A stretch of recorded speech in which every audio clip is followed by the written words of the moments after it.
Wild Bird by Nicole Groton. Exterior, Joshua Tree House. Day.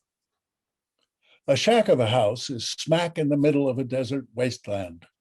Joshua trees and tumbleweeds are the only things that can be seen for miles. The setting is quiet, calm, uninterrupted, until a bird flies into a dying bush. It hops out of the spiky plant, poking around the dry land for any sign of food. When a small girl lunges from behind a larger bush, she grabs the bird, wrestling it behind another shrub. Flapping and rustling are the only hints of a struggle, until there's calm once again. And the small girl pops up. This is Olivia, 10. Interior garage, dusk. Olivia scoots a stool up to a tall workbench. She mostly obscures the large garage behind her. She pulls up a homemade cage with mismatched wires. Inside, the bird from earlier violently flaps its wings. Shh, it's okay. She climbs on top of the stool, and we finally get a good look at her. She's sun-kissed with a tough exterior. Her dirt-covered face at first seems to speak to her playfulness, but her tattered clothes hint at a troubled home. She delicately brushes the cage, cooing until the bird ruffles its feathers and relaxes. She has a knack for it. She opens the cage, careful not to let the bird out, and places a jar lid filled with water along with some ripped up rags inside. She pulls on nearby twine and uses the length of the table to measure it out. After about 5 feet, she cuts it and gently ties it around the bird's ankle, then closes the cage and faces the bird at eye level. She pulls a small dead bird from her pocket. Its rigor mortis at first masks it as a doll, but its sunken eyes and open blood-stained beak speak otherwise. Olivia doesn't seem to mind. She props it up beside her so that they face the caged bird together. What do you think, Emily? Olivia waits for a response from Emily. She's number 92, so I was thinking 92, that's kangaroo. The living bird chirps, seemingly agreeing to the name. You like it? Olivia scoops up the cage and twirls it around with her in the large and open garage. The garage's walls are lined with dozens of similar homemade cages filled with more flapping birds, 91 to be exact. 91, almost done. This one I'll just call Sun. 91, how about something fun? This little girl will be Bun Bun. She brings the cage close to her face, singing right to kangaroo. And you, my friend, are 92. You all name Kangaroo.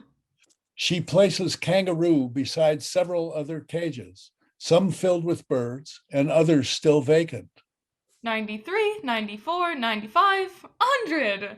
Then all that's left to do is sing bye-bye as you birds fly me way up high. Olivia finishes with one final spin and rushes back to the tool bench.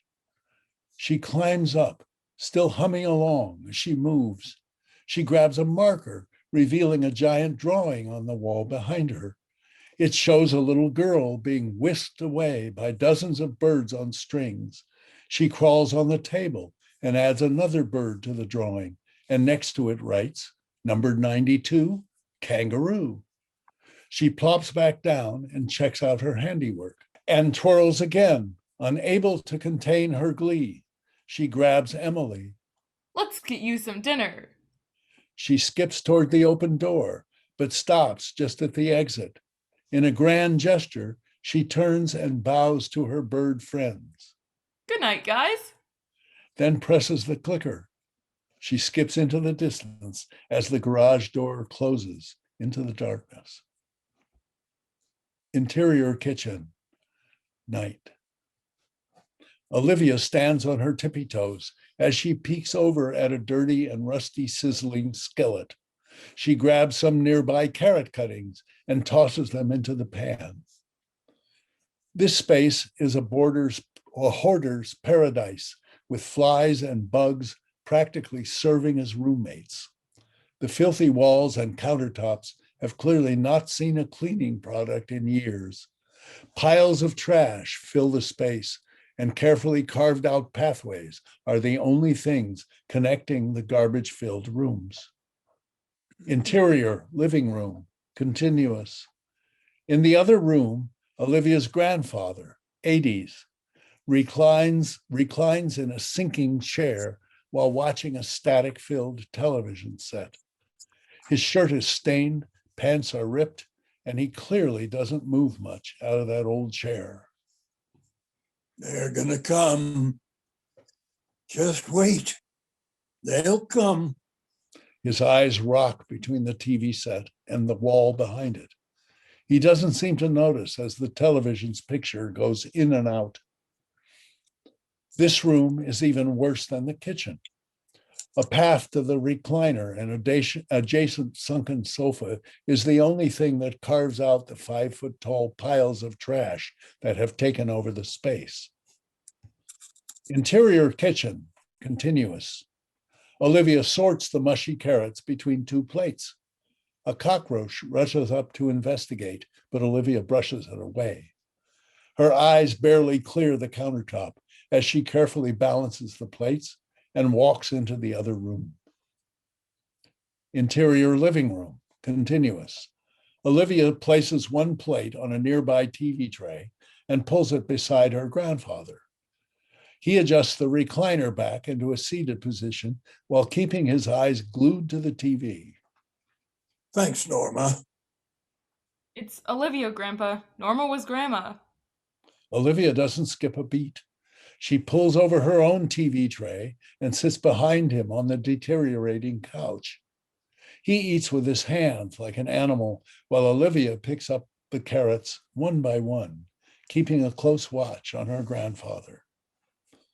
He slams his fist on the tiny table, and Olivia's entire being shakes. I always tell you to look both ways first. Olivia looks over at the television. The nature program is about as far off as it could be. She grabs another carrot, still on edge. Oh, do you see that, Norma? There he is. Olivia looks up to see a coyote stalking prey on the broken television set. She doesn't pay any attention and gets back to eating. I saw that coyote the other day. Olivia mouths the words, right in sync with her grandfather. It's not the first time that he said this. Yesterday, he was in the rose bush waiting for someone to walk outside and get killed. We don't have a rose bush, Grandpa. She's unaffected by this conversation. They've had it 1,000,000 times. She continues eating. God damn it, I saw him, Norma. You gotta be careful. He waits in that rose bush. One of the babies could crawl out and he wouldn't hesitate to eat them. There are no babies here, Grandpa. God damn it, Norma. Her grandfather flings his filled plate. It nearly misses her face as it crashes into a nearby wall. Olivia shakes, but quickly hides her fear. She stares straight forward, avoiding her grandfather's eye line as her heart beats out of her chest. But her grandfather is calm again. In fact, it's as if nothing happened. He settles back into the recliner and chuckles at something on the television. She peeks over at him, trying not to hyperventilate. Interior, Olivia's room, night. Candle lit and wrapped in a tattered blanket, Olivia finishes sewing final touches on a tiny sweater. She wraps it around Emily, who's stiff as a board. How many times do I have to tell you? A loud crash and bang echo from the other room. Olivia quickly blows out her candle and hides under her sheets beside Emily. She peeks out. Her grandfather's shadow passes by the door, and she exhales. Exterior, Joshua Treehouse, day. Montage. Olivia lies on her back, completely still within the dry bush. A couple birds fly by, and she throws up a fishing pole. The twine flies in the air, and a piece of bread pops up, but she misses the birds. She lowers the pole and waits again. Olivia checks a trap made from a laundry hamper. She pulls on a string to tighten it. Olivia climbs around the side of the house. She stops when she hears her grandfather singing, coming from a frosted window inside. She rushes inside. Interior hallway, day.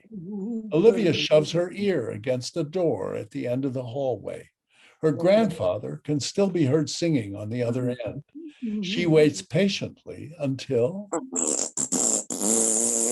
a childlike grin that is so rare for her spreads across her face. She rushes away. Interior living room, continuous. Olivia works in double time as she climbs around the piles of hoarded trash and ducks under the low-hanging debris. She climbs like a monkey up a leaning couch. A bridge of gooey trash connects the top of the couch to the rest of the garbage piles. The trash bridge hangs 5 feet high. She leans over the trash bridge where several bear-shaped honey bottles cling to the side. Over the bridge, find the bears, honey will fall, so beware. The 3 bear-shaped honey bottles are connected by a long string of masking tape that curls on the ends. Olivia grabs a nearby roll of tape. She rips the current string and honey drips from the bottles and onto the floor. She tears a new long piece and recovers the dripping bottles. Pleased with her job, she hops back off. Her grandfather's singing and farting continue in the background. She climbs one particular high pile of trash, stepping on top of several flattened boxes of frosted flakes that seem to be perfectly placed for her. Climb up on the frosted flakes, pull the tape until it breaks. She reaches the top and pulls at a hanging piece of tape. It lets loose a sheet of paper from the ceiling.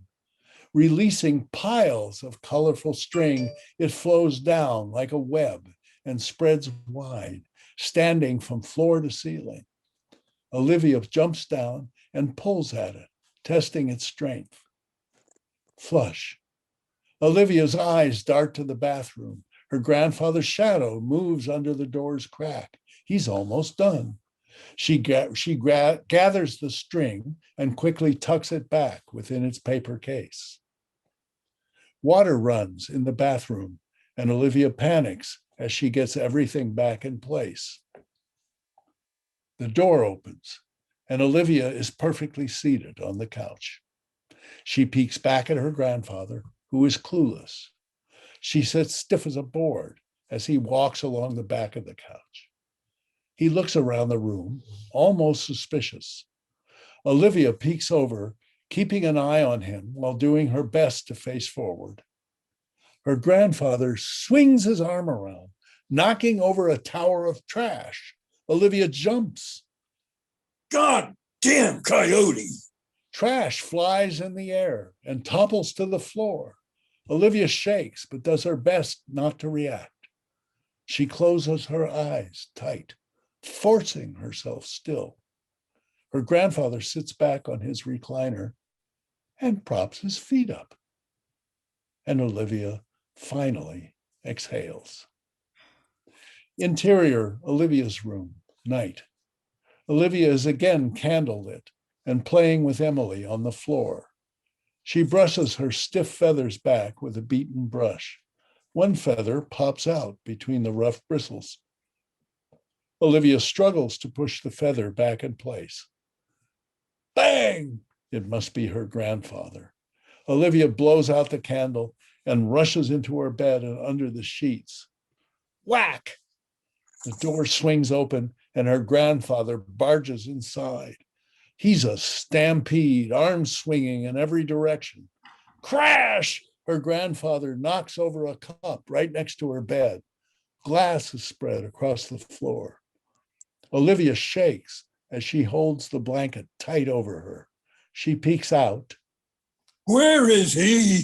Her grandfather is right beside her bed now. She closes her eyes tight, holding the sheet around her like an Eskimo. Where? And like a switch, her grandfather loses steam. He stops to catch his breath. He looks around the room and, as if nothing happened, walks out. He gently closes the door behind him.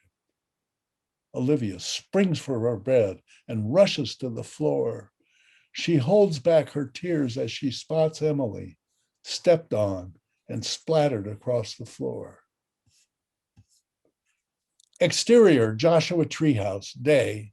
Olivia wears her version of Sunday bests, a tattered dress with an oversized straw hat. She holds the prettiest desert shrubs that she could find. She stands over a tiny pile of dirt, a grave, marked with a single stick that holds Emily's bloody sweater. Emily, you were a great sister. You always knew the best bushes to hide behind and always shared your food with me. Olivia's eyes well with water. I'm sorry that you won't get to come with me when I fly. She shoves away her tears, trying to stay strong. I promise. I'll get out of here and I'll name a whole town after you. Olivia can't hold it anymore. She bursts into tears, then wipes her face with frustration. Ugh. She lays the weeds down on the makeshift grave and then rushes away. Interior, entryway, living room, hallway, continuous. Olivia wipes away the last of her tears as she enters the home. The house is quiet, too quiet. She lingers close to the door and peeks around. Her grandfather's armchair is empty and on its side. He's nowhere in sight. She creeps further inside, tiptoeing carefully around the towers of trash. The living room is even more disheveled than usual. The television is flipped on its side and barely hangs onto the electrical cable behind it. Broken glass covers the floor and bloody fingerprints and footprints trail down the hall. Static hums through the house. Olivia takes a deep breath as she follows the trail of blood. It leads her down the hallway. She peeks down.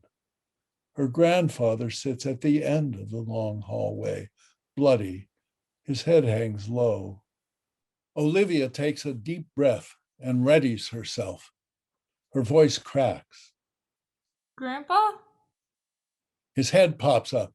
He squints, struggling to make her out. Is everything okay? He adjusts for a better view. He squints again until suddenly his eyes go wide. Coyote? Olivia awkwardly adjusts, No, this is Olivia, your granddaughter. but his expression doesn't change. Coyote! He stumbles up to his bloody feet with fire in his eyes. Olivia backs up, still trying to reason with him. Are you okay? But her cries are helpless. He gets to his feet and comes barreling towards her, dripping blood along the way. Get out, Coyote! Out! He grabs a nearby broom and flips it around, holding the base like a baton. He rushes toward her. Olivia rushes backwards, but still pleads. Grandpa, it's me, please. But her cries are useless. He catches up to her and swings the broomstick right in her face. She ducks just in time. I told you, Coyote, get out! Olivia rushes around one of the trash towers. Please stop, there is no coyote. Her grandfather stumbles into one of the towers, knocking over an avalanche of trash. Olivia barely misses it. Her grandfather pummels towards her. To herself. Okay, like with Emily. She jumps over one pile and climbs on top of another. She stands in a door frame where a frying pan is jury-rigged to the ceiling using rubber bands as tension. She holds the end of the pan back like a springboard. First things first, climb on top, grab the pot, and let it drop. Come here, Coyote. Her grandfather is like a dog with rabies as he rushes toward her, salivating. Olivia shakes as she holds the pan in place. Sorry. Just as her grandfather is about to reach her, she releases the pan and he runs straight into it. She jumps aside, waiting to see if it did the trick. He wobbles for a moment, grabbing onto his aching head. Are you okay? He looks up at her. For a moment, it seems like he might be okay, until he starts wobbling towards her with his hands out, ready to strangle her. Come here. She rushes to the corner, to a thin hallway with trash piled high on each side. Small fans line each of the walls, their blades tied with nail clippers and dull butter knives. She quickly plugs them into a packed extension cable. Her grandfather is on her tail, but the tight space slows him down. Down the hall that's much too small. Turn on the fan, stop him once and for all. She watches as her grandfather rounds the corner. He gets to the fans, but they're no match for him. He pulls them easily from the walls and throws them to the ground. His blood is boiling. I'm gonna kill you, Coyote. He flings one of the fans in her direction, barely missing her head. She works in double time now, climbs on top of the leaning couch and readies herself with the honey jars. Over the bridge, find the bears. Honey will fall, so beware. Her grandfather races toward her and she rips the tape off and races away. Honey drips in clumps as her clueless grandfather rushes under it. He stops to investigate, getting further covered in the sticky substance. He picks back up, still stumbling from the head injury. He falls between the walls of trash, picking up loose paper and dust along the way. Get over here. Olivia doesn't look back. She's on to the next feat as she climbs on top of the flattened boxes of Frosted Flakes. Climb up past the Frosted Flakes. Pull the tape until it breaks. The colored string falls on cue like a spider web. She pulls the edges and hooks them into the warped floorboards. She looks up just as her honey-covered grandfather races around the corner. I got you now. He rushes into the web, caught in his own stickiness. She rushes around and pushes the edge of the trash towers behind her stuck grandfather. The trash falls, blocking him in. Come here. He pulls at all directions in the trap. String is already popping out. This won't hold him for long. Olivia brushes away the tears as she rushes out the door. Exterior, Joshua Treehouse, night. Olivia stumbles as she runs toward the garage, constantly checking over her shoulder, but he's still trapped inside for the moment. His muffled wails can be heard even from this distance. She reaches the garage and crouches inside. Interior garage, continuous. Olivia stands up, but immediately senses that something is off. It's too quiet. She looks up and freezes completely. Her mouth falls open.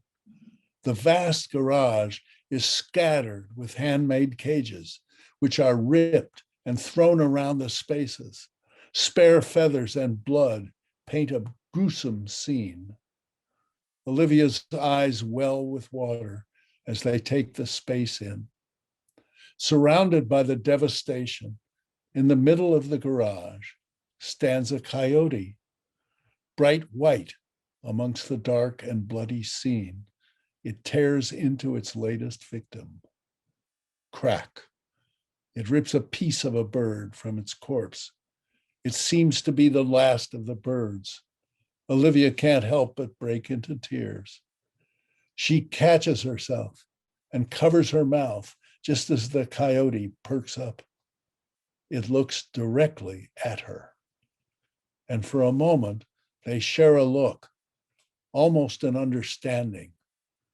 The coyote approaches her carefully.